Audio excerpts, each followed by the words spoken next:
Portland Public School Board leaders had a controversial issue on the docket tonight. They had to decide whether to withdraw their support for a contract with the city to fund school resource officers all around the district.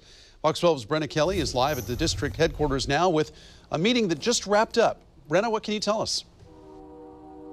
Well, Wayne, Portland School Board members voted to suspend that agreement after initially pushing it back so they could hear from students. And tonight they did just that. Teens from nearly all 9 schools were represented, all with different opinions. All in favor, please indicate by saying yes. Yes. Yes. Yes. Yes.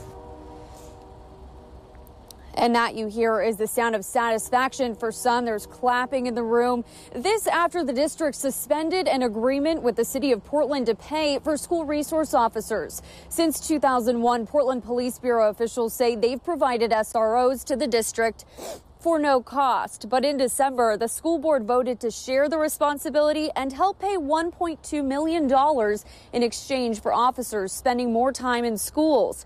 But students and other members of the community said then they felt blindsided by the decision. So one of the board members, Julia Brim Edwards, drafted a resolution to allow for more student input.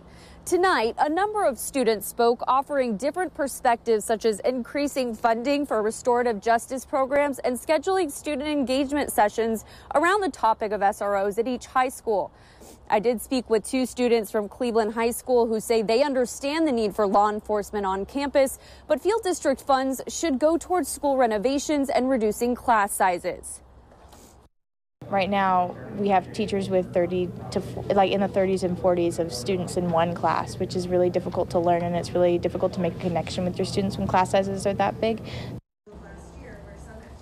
Another student from Grant High School says with an increase in school shootings, she'd like to see a focus on SROs.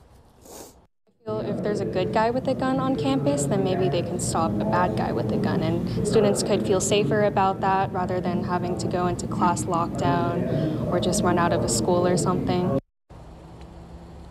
Board member Amy Constam said December's rush to vote is a black mark on the board, she says, and that expediency should never trump student voice. We do hear a lot from our administrators and our students about the value that they have when they're really trained to work with students. And I also think it's a good reminder that this whole conversation is not about cops or no cops in our schools. A PPS spokesperson tells me everything should remain status quo for now, but this conversation is not over. Students and board members seem eager to talk about what's next. Live in North Portland, Brenna Kelly, Fox 12 Oregon.